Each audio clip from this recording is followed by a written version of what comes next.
Hello மக்களே, welcome to Lakshu naturals. இன்னைக்கு நம்ம பார்க்க போற மூலிகை பதிவு கொத்தமல்லி. கொத்தமல்லி அல்லது தனியா என்பது இந்திய பாரம்பரிய சமையல் முறைகளில் மிகவும் பரவலாக பயன்படுத்தப்படுகின்ற ஒரு வருடாந்திர மூலிகை. ஆயுர்வேதத்தில் கொத்தமல்லி பசியை அதிகரிப்பது, செரிமானத்துக்கு உதவுவது மற்றும் நோய் தொற்றுக்களை எதிர்த்து போராடுவது ஆகியவற்றின் மூலம் ஒரு முப்பலன்கள் மூலிகை என்று பெரிதும் பாராட்டப்படுகிறது. அதாவது 3 நன்மைகளை வழங்குகிறது.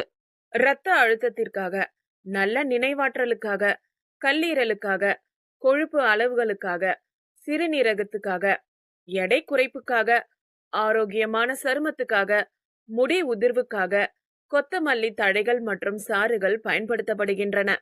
எண்ணற்ற ஆரோக்கியமளிக்கும் நன்மைகளுக்காக அருந்தப்படும் கொத்தமல்லி சாறை ஒரு கையளவு கொத்தமல்லி தழைகள் முழுவதும் சுத்தப்படுத்தப்பட்ட பின்னர் நன்கு நறுக்கப்பட வேண்டும். அந்த கொத்தமல்லி தழைகளை சுமார் அரை கோப்பை அளவு தண்ணீரில் போட்டு அதை மிக்சியில் இட்டு அரைக்கவும். ஒரு வடிகட்டி மூலம் அந்த சாறை வடிகட்டி உடனடியாக பரிமாறவும். அருந்துவதற்காக அந்த சாற்றுடன் சிறிது கூடுதல் தண்ணீரும் கூட சேர்த்து கொள்ளலாம். பொதுவாக கொத்தமல்லி வழக்கமான அளவுகளில் மற்றும் பரிந்துரைக்கப்பட்ட மருத்துவ ரீதியான அளவில் கூட எடுத்துக்கொள்ளப்படும் பொழுது பாதுகாப்பானதாக இருக்கும். மீண்டும் அடுத்த வாரம் மற்றொரு பதிவை பார்க்கலாம். அதுவரை காத்திருங்கள். வீடியோ பிடிச்சிருந்தா லைக் பண்ணுங்க, காமெண்ட் பண்ணுங்க, ஷேர் பண்ணுங்க. இது போன்ற தகவல்களுக்கு சேனலை சப்ஸ்கிரைப் பண்ணுங்க. நன்றி, வணக்கம்.